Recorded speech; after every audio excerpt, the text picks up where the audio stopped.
Jonathan Dickinson State Park is this last relic of wild Florida in South Florida.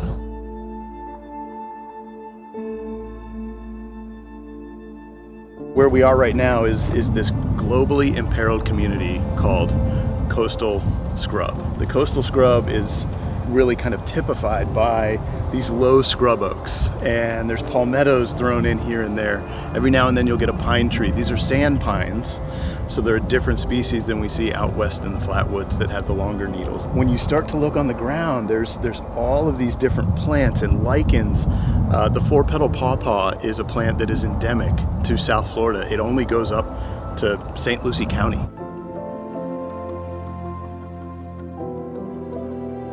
And so here, you know, the gopher tortoise is one of these keystone species of the coastal scrub.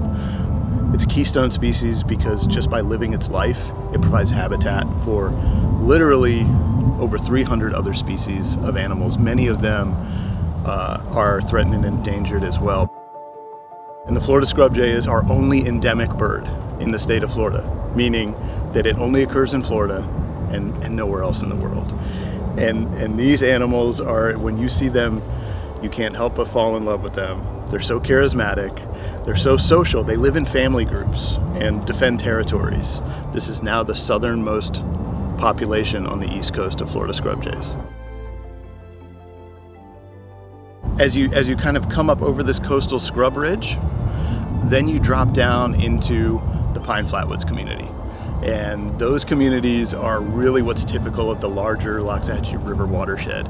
The examples here in the park are incredibly good examples of what these communities are supposed to be like. Thin pine stands where the sunlight can shine down, low palmettos and all kinds of grasses and wildflowers.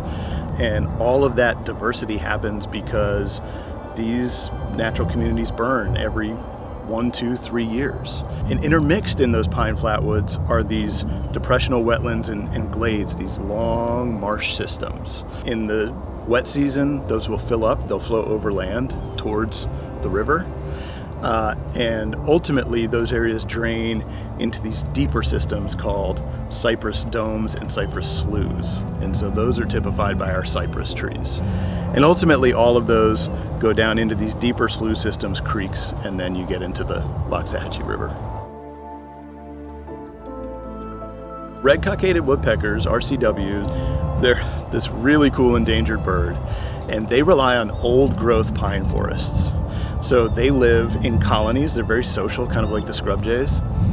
And park biologists have reintroduced red-cockaded woodpeckers back into the park successfully. They're breeding here now. If you pay attention, it doesn't matter, you know, if you're not seeing anything closely or any kind of large animals, but like there's little dramas going on all around. And, you know, they're just there waiting to be discovered if you look hard enough.